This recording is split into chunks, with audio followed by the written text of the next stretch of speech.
And welcome back in, Wyoming Knuckleheads. I'm your host, Aaron Gray, and today Zach is with me on this interview. I am, yeah. It's spring break. Yeah, so he's getting to sleep in and take a week off of teaching. And today we have a special guest, founder Casey Osborn of the Provision Fund here in Sheridan County. Casey, thanks for stopping by and come and talk to us about the Provision Fund. I'm glad to be here, and I appreciate the opportunity. Awesome. Yeah, so Zach and I were talking a little bit game plan in here. So just for anyone that missed our first couple Q&As with Tyler, Brennan, and Kaylee, give us a quick little rundown of what is the Provision Fund, and then we will dive into how it came about. But yeah, just a quick little elevator pitch. Okay, that question is a great question, but I'm gonna kind of take it a little different direction with this. Is our community in Sheridan County, there's 31,000 of us, and how do 31,000 people go BYO? And what's it going to take to make that happen? And so the Provision Fund, I founded it, if you will, almost 3 years ago now. Had the idea and the concept, and the idea was like, well, what if 30,000 people contributed to the process, to getting something done? And what does go BYO mean? Well, it means go be your unique self. Take the values that we see in Wyoming and go do that. Well, that's all fine and good, and we should do that. But to do it, we've got to have support, and that's what the Provision Fund is about: is supporting those efforts, is taking thousands of people, and just drawing from their unique knowledge and abilities, and somehow encouraging them to bring it every day and go BYO in this case. Or just go be who they are and contribute, and then create a culture of contribution and make giving habitual. I love that. Dive into, because I think Tyler maybe spilled the beans, but was there a particular, I heard it was a whiteboard, that there was a whiteboard involved and this is where the Provision Fund came into play. Is that right, or am I missing? Well, no, that's correct. And I mean, if we really go back even further one time, Don Julian and I were in a meeting that we had of ourselves, and we were contemplating and scheming like, okay, what can we do to create opportunities to make things better, especially within the school district, and how can we, influence, kids and get more of them to get involved with it and to get more people involved. And so at that point in time, we were in my office, and we had whiteboards on the walls, and before that couple of hours was over, we had scribbled all over those boards and come up with all kinds of ideas of what could we do. But it still came down to like, okay, we've got to get more people involved. We got to get those people that aren't involved and are very capable, to contribute to this overall success of our community. And from there, that idea just became brighter and brighter. Sure. And so talk about the pillars too, because I think that's, we've talked about athletics already, but talk about all the other pillars that are fundamental to the Provision Fund in the community. Well, I think you have to realize, we build stuff, we build things. They can be, tangible, they can be a process, they can be a program, they can be literally a structure. But every one of those have to be built on a sound foundation. And if your foundation isn't sound, and I know this is cliche, but if your foundation isn't sound, whatever you build on it, basically will crumble, and it won't be long lasting, and it won't be sustainable. But if you can build on the right foundation, then you can tear them structures down and rebuild something new on it, but that foundation is there, and it always will be there. And honestly, that's what the Provision Fund really promotes, is like, okay, we do have a really sound foundation in Sheridan County. And, and so the sectors of our community, and these aren't the only ones, but these are critical ones, are our elderly population, of course, our infants, our young children before school and even into school. And then, for mental and physical health, parks and recreation is a vital component of our community also. So the provision fund was set up in such a way to basically support those three entities or those three sectors, because indeed they are vital organs of our community body. And they're not something like you can cut this off and we can still exist. No, if we lose any of those, basically we die.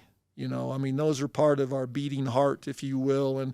And we all know that a beating heart doesn't get to take a day off, ever. If it does, we're in trouble. And so the provision fund really focuses on these three sectors, and it's a discipline is what it is. Sure, we could set the provision fund up and we could identify other sectors and other things in our community that are vital and very important. But without that discipline, then we just kind of go all over the place, is where we're at. So I think, and maybe this is, my old age, bringing it to me is that, okay, now, we need to stay disciplined. We need to stay focused. And if we can focus on the right things, then it becomes really easy to build upon that, which is, that's the fun stuff. That's what we want to do. We want to build those things that are, that we can, that are real, and we can see them and we can use them. But you still got to have that foundation. And these three elements of our society are basic, and they have to be attended to always. Yeah. Zach, do you have something? Yeah, no, I think that's awesome. Aaron and I have been covering just kind of what's happening at the state right now, just in terms of budget and all these things that are happening, and people bringing up cuts to the budget, and places like care for the elderly are probably, there's going to be programs that are cut and reduced there. And so I think that's awesome that it's like perfect timing that this organization that you're creating is coming together and able to come together and say, hey, there's a need for this now. There's absolutely a need for us to continue to provide for these programs if that's what, the people want. But I think that's a really great thing to be able to identify those areas where absolutely we need to continue to support those places and make sure that the people who are involved there are continuing to get the care that they've been getting. And that's true, but let me make this point. The concept and the beginning of the provision fund was before COVID and was before, these struggles that we're now having, with our budgets, if you will, and what the government provides to us. Now, I'm not opposed to government. I'm a supporter, pay my taxes, glad to do it. Sometimes I think government oversteps, goes over into places that it doesn't need to be. And so I'm definitely a proponent of private enterprise doing what they do best and the government doing what it does best. And I think the provision fund definitely leans towards, waking up the private sector of our community, because we have a tendency to, especially in Wyoming, because our government doesn't necessarily step on us too much, typically. And, we're very independent, sometimes to a fault, in Wyoming. But, we appreciate our wide open spaces is where that's at. And even our government appreciates that. So the provision fund was founded before this. But now that COVID has happened and, and these budget constraints are happening now, sure, it makes all the sense in the world. It's like, okay, let's use the provision fund or this concept, to fill in those gaps and those voids is where that's at. Now, I'm also a person, though, do you realize that our county, there's 31,000 of us, and that the per capita income is $59,000. Now, the per capita income, by definition, is basically the average income. So obviously there's people there's higher income and lower income, even to the poverty level. It's there. It's real. I get it. But if that's the case, if there's 31,000 people and and our per capita income is $59,000, then the total combined income of Sheridan County is $1.8 billion. Wow. Okay. If you take 15% of that and call that discretionary income, income that you kind of have a choice of how you're going to spend it. Well, 15% of $1.8 billion is $270 million. Okay. Where does that money go? All right.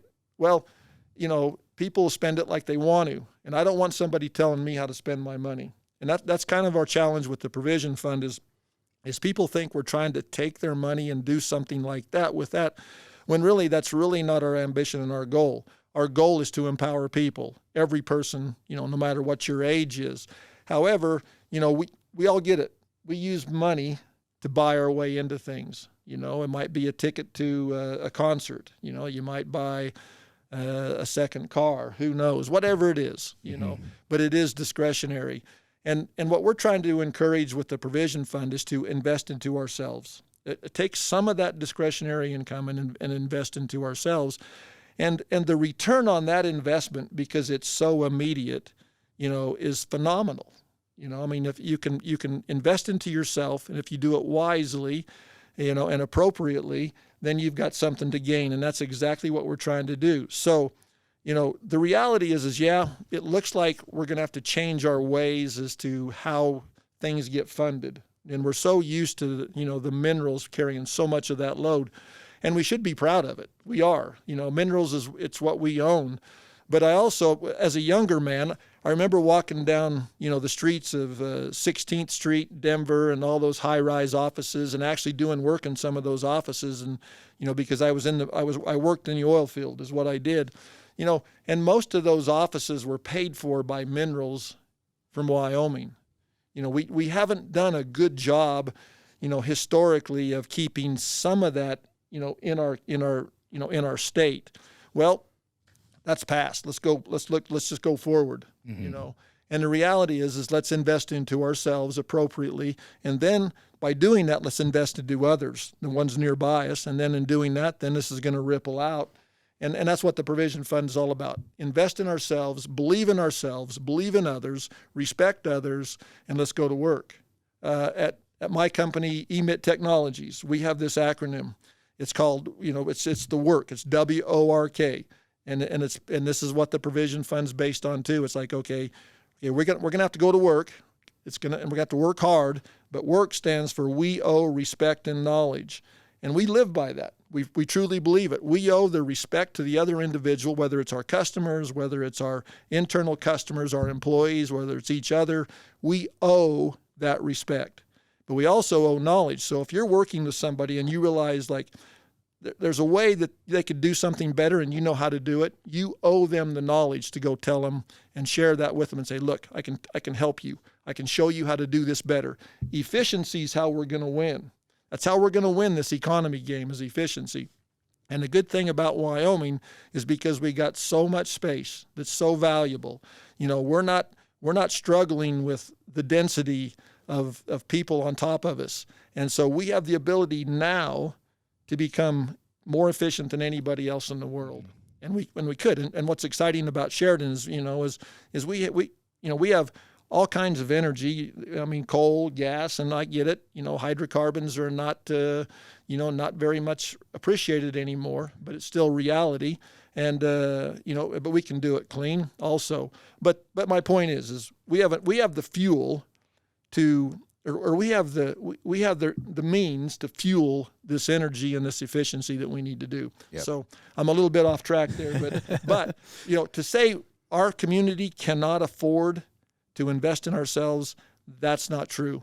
Right. That's not true. We can afford to invest in ourselves, and we can capitalize on that, and we can benefit from that in a great way. The Provision Fund is just an exercise, in that to help move that along is all it is. Yeah. So. No, when I was thinking in my head there, Casey, is proactive. Totally. Now's the time to stop. We could talk about the oil and gas industry, any industries being reactionary. This is where it's be proactive and take, be ahead of it. I want to talk about taking the action. You guys have already done 2 disbursements already. One was during COVID. So, talk about, you said this, it's quick. This isn't a, like you said, a buy-in program, and then it, who knows what happens, right? So you guys have already acted twice, and is it 10,000 disbursements? Yes. Yep. So 20,000 already.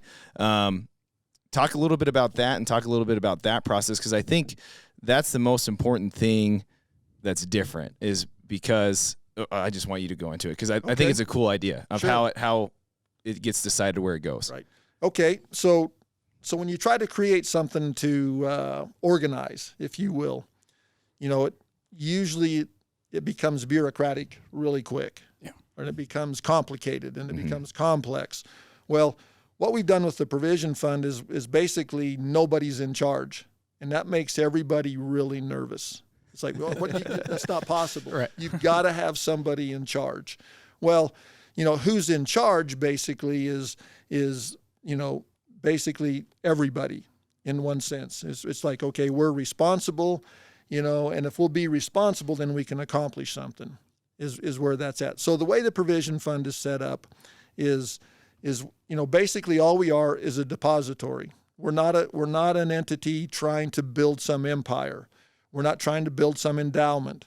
The idea is that everybody equally contributes and then everybody benefits from that. And so by equally contributing, there's no hierarchy. There's no politics. There's no bureaucracy, if you will. And I think that's important. And, there's a place for organizations to have a leader or somebody that says, okay, I'm the director. Well, what we've done at the Provision Fund is we have a community advisor. And this person basically has no power to vote, if you will, on where this money goes to. Okay. The community advisor simply is the guy that or the man or woman who has to basically is the liaison between the community and the fund, if you will, and make sure that the fund represents what the community wants within the confines of the bylaws, which specifies early childhood education, the hub or elderly services, and parks and recreation is where that's at. Okay, so people contribute to the fund, and then we disperse the money, and the money is dispersed by the 10 stewards, the panel of stewards, who are selected by lottery. It's not an election. Basically, there's 10 qualifications that you have to meet to become a steward, and basically anybody over the age of 18 can qualify to be a steward. And so if you meet one of those qualifications, you put your name in the hat, and then by lottery, your name is drawn. So everybody has the same chance to be selected to be in this place of making these choices and these decisions and where the disbursements go is where that's at. Now, so what we've done to date to demonstrate how the provision fund works, because our goal is to get everybody in the county to participate, which would be 31,000 people, which would put us at $3 million a year if we could get there. Unfortunately, we're only at about 300 people right now. And it's a challenge. How do we get people to wake up and to buy into this concept? Well, I think once they start to understand better how it works, I think we've got a chance for that to happen. But anyway, so we've made 2 disbursements just to demonstrate how it works. It's just simple. We had 100 people sign up basically, so there's $10,000. So we dispersed it. And, we made our choices of where we at. If you go to our website, you can see where we've dispersed those funds. We've done things with the trails. Of course, the hub is an automatic recipient of 25% of it. We've done things with early childhood education already. And, so that's where that's at. So those funds are dispersed quickly. Now, if we do gain momentum and we get more volume into this, I anticipate we'll do this quarterly. So if we had 30,000 people, we'd be dispersing, and I want to say it this way, the community would be dispersing, $750,000 every quarter into our community. I mean, it's an investment. That's what it is. That money, that $100 that you contributed just went right back into the community. So you really didn't lose it. Right. Is what happened. It's like, oh, okay, but you're building something that makes others want to invest into it, i.e., economic development is what happens there with that happening. So what we've been able to do is we've demonstrated, like, okay, this is how this thing works. And it works. We're done. I'm telling you. There's no more that we have to do. Now we just got to go, execute it. People got to make it work. They got to get involved. They got to understand it. The community advisor and the provision fund, we're going to do our best to make sure that people are informed, that we're transparent, we're decisive, and we're intentional is where that's at. And again, we're efficient. That's what this is about. So all of your $100 goes directly into the fund and goes directly out is what happens there. So interesting. So I'm trying to wrap my head around this a little bit as from like an outsider, maybe somebody who hasn't contributed their 100 yet. So like say I'm a early childhood education, something like that. Could I come to the provision fund and say, hey, we have this, program that we'd like to implement or something like that? Could we bring that to you and say, we'd like you guys to consider this? Or is it me as the person who's paid the 100 and those stewards deciding, okay, these are the programs that exist out there. Which ones do we want to contribute to? Okay, the way the provision fund works is it's not an entity that's creating. It's not going to compete with the other efforts that are going on out there. This is totally to support any effort that's contributing to our community that fits within those categories. So let's use early childhood education for an example right now. We could talk. I'm telling you, we could talk hours about this. We could talk hours about parks and recreation. We could talk hours about the elderly. It becomes. It becomes real exciting of what our potential could be. Right. But the answer to your question is yes, any one individual can approach the provision fund because it's us. Mm-hmm. It's we. It's what's who we are. So nobody's excluded is where that's at. You just got to be bold enough and courageous enough to speak up. Right. Which that's hard for some people. That's hard for all of us, to be quite honest with you. There's a time where we feel intimidated, and the provision fund is like, no, you come on. You go BYO. You be courageous. You go make it happen is where that's at. So here's what I see the provision fund ultimately becoming. It's not our community. It represents our community. And we establish as a community abstract goals or abstract benchmarks. And so with early childhood education, it's this simple. What if we as a community said, every child, and I mean every child, will know how to read and ride a bike and swim before they attend kindergarten. Okay, and so take that. Now let's go get it done. Make that happen. Okay, so the provision fund and the panel of stewards, they would monitor this, if you will, with input from all the other patrons. It's like, okay, how does this work? We would, as a community, we would judge ourselves. We would grade ourselves. We'd go like, this didn't work as well as we wanted. Now let's do something different. But it would be a collective, input, impact onto what's going on there. So I don't have the answer today of like, okay, where would that $750,000 go to? But I have been involved in supporting early childhood education over the last 10 years, and I've learned a thing or two, but I don't know very much. I don't claim to be an expert. But what if we took that $750,000, we had our abstract goal that says, okay, every child will do this. And I mean, we would not quit until we had every child. And I get it. There's going to be situations where there's kids in certain circumstances, they might have some disabilities. I understand. I got that. I'm not discounting that. But what I am saying, though, is we have never as a community said, okay, we're determined. We're going to do this. But when we get determined, what happens? It's just, us human beings, we have this innate capacity to get stuff done if we'll apply ourselves. The provision fund is basically all it's doing is saying, okay, how can we do some of these things collectively? And so I hope that the provision fund is embraced and the concept is embraced where people aren't threatened by it and they're not thinking like, oh, this is just another nonprofit just trying to take my money. No, we're trying to, if you will, we're trying to say, no, we can do this. We're capable of doing this.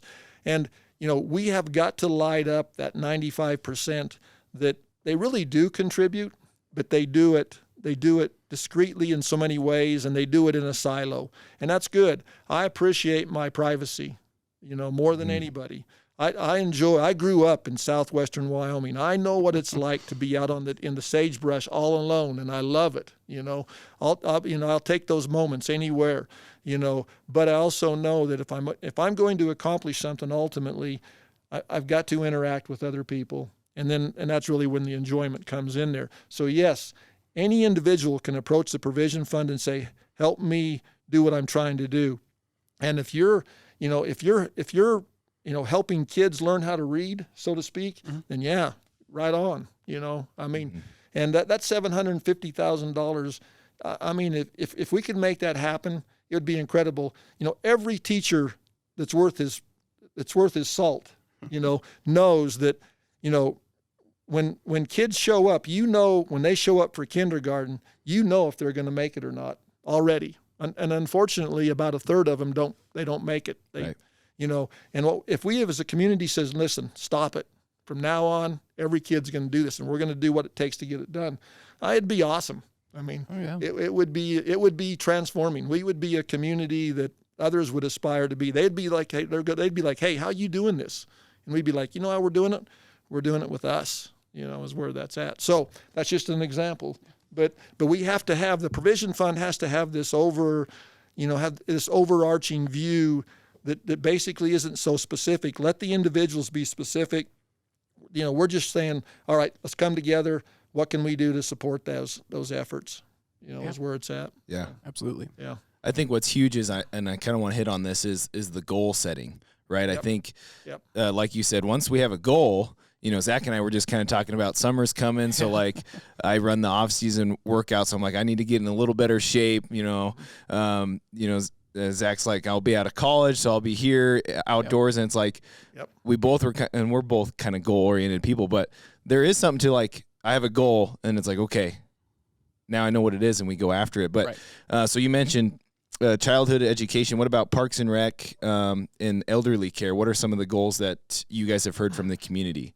Okay, Parks and Rec, again, we could talk for hours. Okay, right now in our community, our natural resources are phenomenal. Money can't buy what we have in Sheridan County, Now, and I think that doesn't necessarily make us unique. There's other communities that are, have these natural resources too, but we're one of the few, and we don't capitalize on that as a community.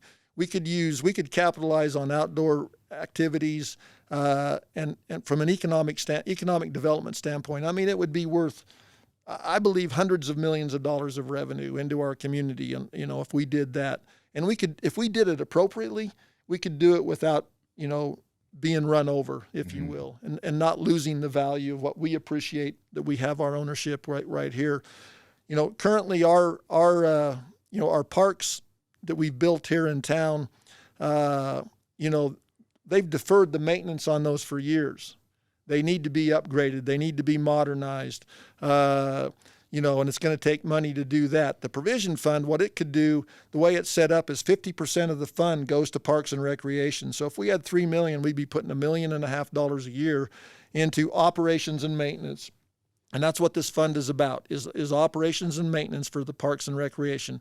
It's not about going and building another facility. Mm-hmm. Now, if we do a good job, sustaining these facilities, then people will realize, like, okay, we could build more and we could build new, and we need to do it. I mean, some people may disagree with me, but I'm a proponent of, like, okay, we got to have a bigger vision. We've got things that are valuable to us. Again, I would love to see a large indoor facility that's large enough to basically have indoor track meets in, if you will, something like that. This is Wyoming. 6 months out of the year, you've got to be indoors. Seriously, every community in Wyoming should have a large indoor facility. Imagine that. Let's say they average $10 million a piece, and you had 100 communities. Okay, that's $1 billion. Okay, we're going to go build those. Is that not economic development? Right. And does it not improve our physical and mental health? Of course it does. So do you get a return on it? Absolutely. It's a no-brainer. It's a no-brainer is what it is. But how do we get off center? How do we go BYO is where it's at. Okay, that's what the provision fund is about. It's like, what? If we've got to get up and go to work, in that sense. But we got to have fun doing it too. And that's the spirit of Wyoming. Mm-hmm. Let's have fun doing that too. So Parks and Recreation we're in a crunch point in our county right now with Parks and Recreation. I was on the rec district board for 9 years. We were always underfunded. Never could put out the programs, and maintain the facilities to the degree that they need to be done. We need, as a community, to invest more into that because it's a wise investment. Mm-hmm. There's no question about it. Our programs need to be enhanced. Our facilities need to be upgraded. And again, we can afford it. Take 15% or take 15% of that $1.8 billion of that, and then a portion of that discretionary income, and start to invest into it. So right now, I don't know if I'm going too far into this, but the rec district has about $1 million budget. Okay. The city spends anywhere from $2.5 to $3 million a year on parks, and operations and maintenance. Okay, that's $4 million a year. All right, so if we did that over the next 10 years, we would spend $40 million, and we would be worse off in 10 years than we are now because we're deferring maintenance, and we don't have the funds, within the government, within the city, to maintain these facilities and upgrade them. Okay, what are we going to do? Well, do we just sit here and watch them, dwindle away? Are we going to do something about it? Well, I believe we're going to do something about it, but it's going to require organizing and, intentional, working at it and saying, okay, what are we going to do? If the provision fund, we as a community step in and say, look, in this way, we're willing to participate and contribute to that.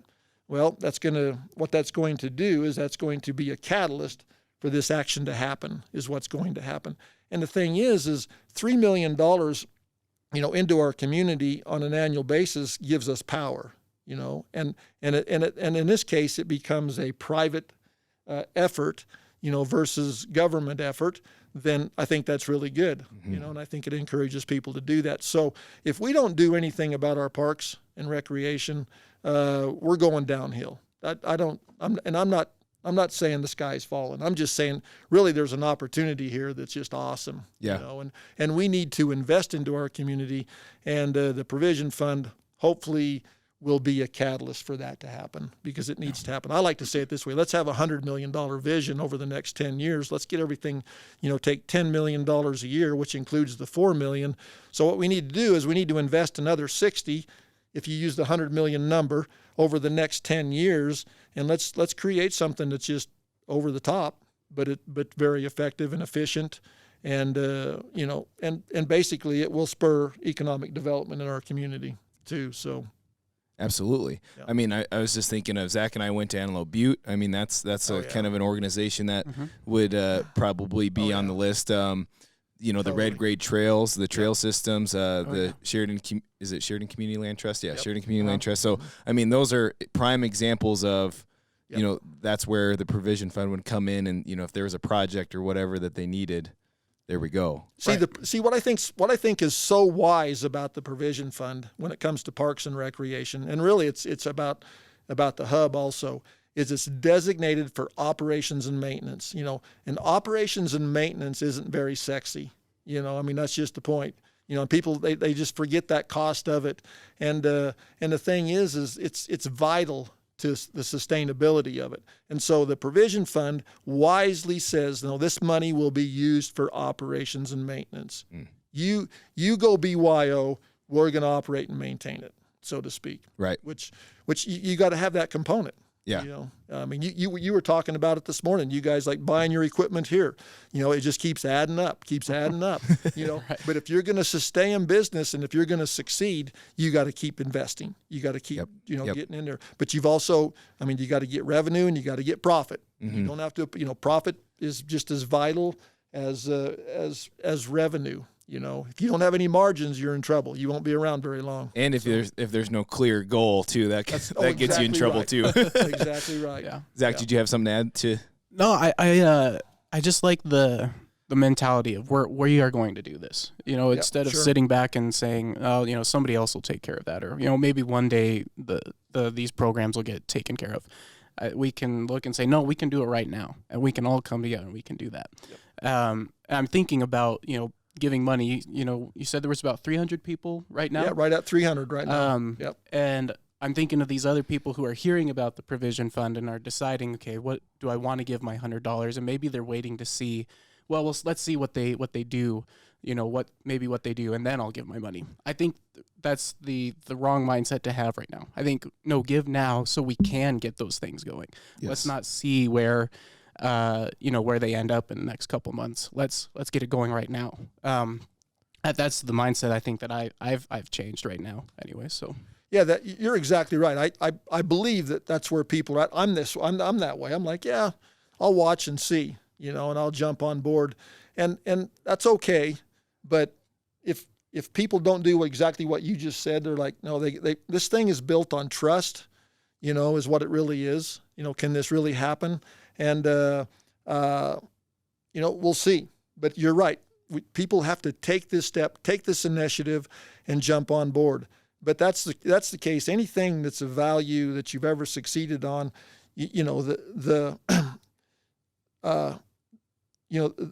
every journey starts somewhere. Right. Okay. Yep. And somewhere is always self-discovery.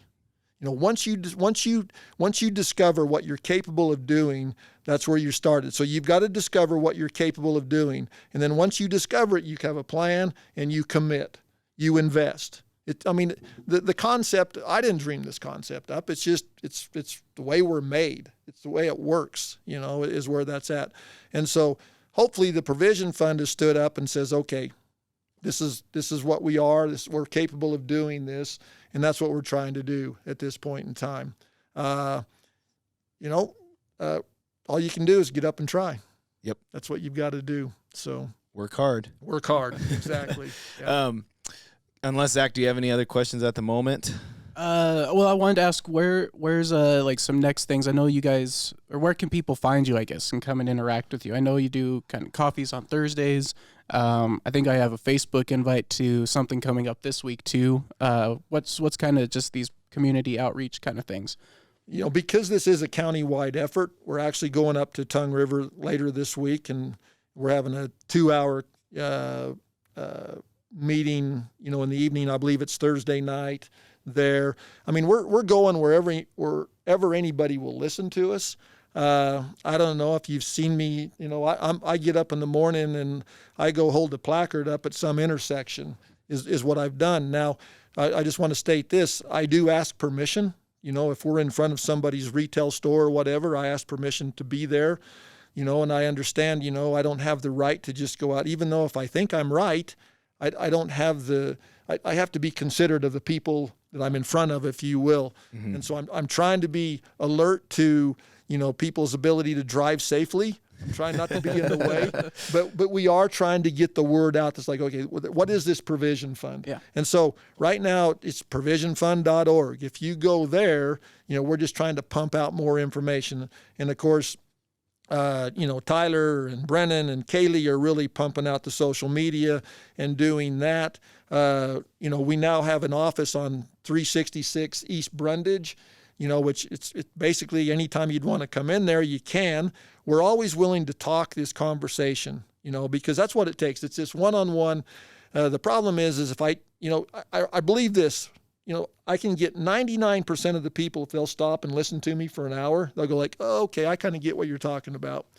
But if I took 30,000 hours, then all of a sudden I realize like, well, this isn't going to work, So, it's counterproductive in that situation.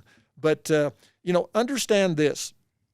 And I think, the concept is really, it's real and it's true and we all live by it, but it's kind of counterintuitive. What we think is okay, if we go organize community, then we'll go do something. But that's not the way it works. You've got to go do something. You got to go build something, and then the result is community. Mm-hmm. And it's important that people understand that. We have to go build something right now as a community.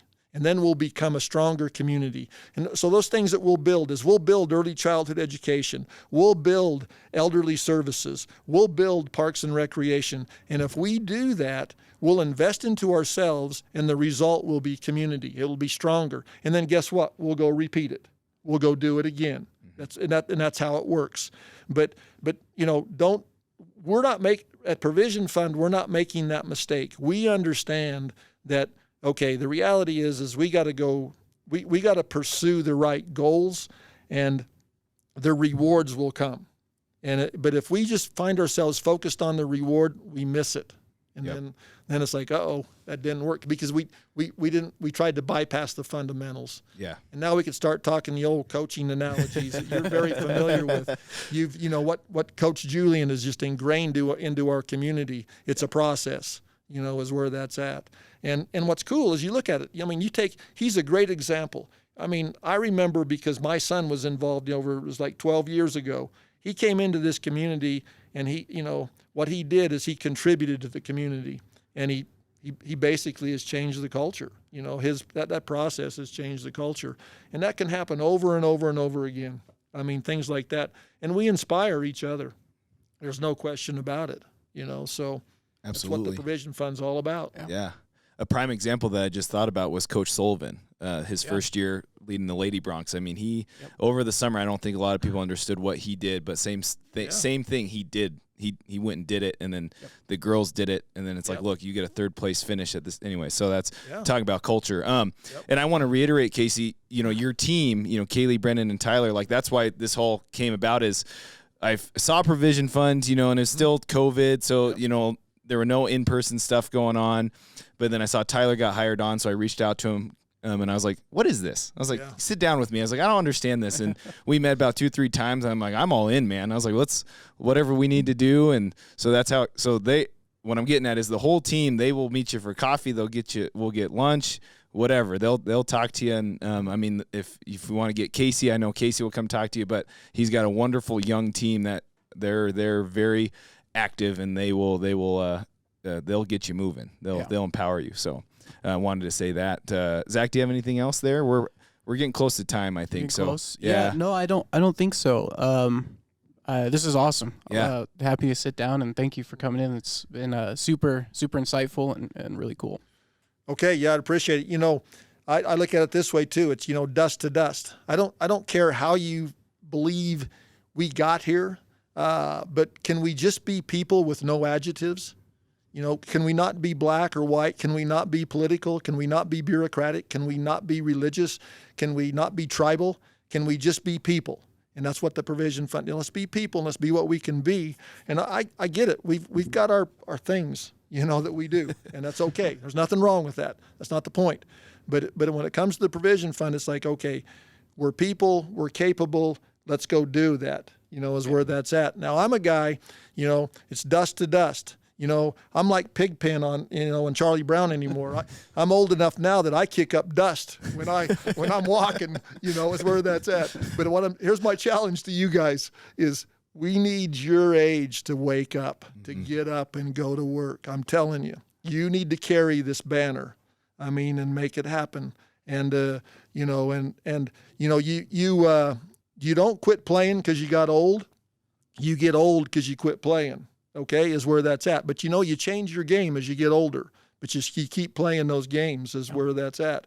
And so what I'm saying is don't you guys sit around and wait on me. You guys get ahead of me. Let's roll. Let's make this happen. The Provision Fund will do what we can to support. But what we've got to do is we got to get 30,000 people to understand what we're doing. And I appreciate Go BYO willing to open your doors to us and let this happen. And you're right. We got a great staff of young people that are more than capable of pulling this off. So, yeah. Well, thanks, Casey. I think we're going to have you in a lot more than just this one time.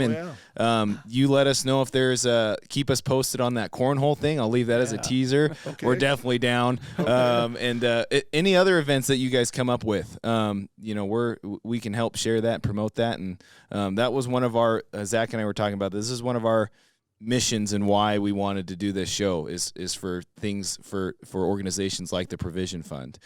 So we're more than happy to have you back on, or anybody else you want to have back on for the Provision Fund. So okay, and thank you. And I'll say this, and this might get me in trouble, but the Provision Fund was woke before woke wasn't cool.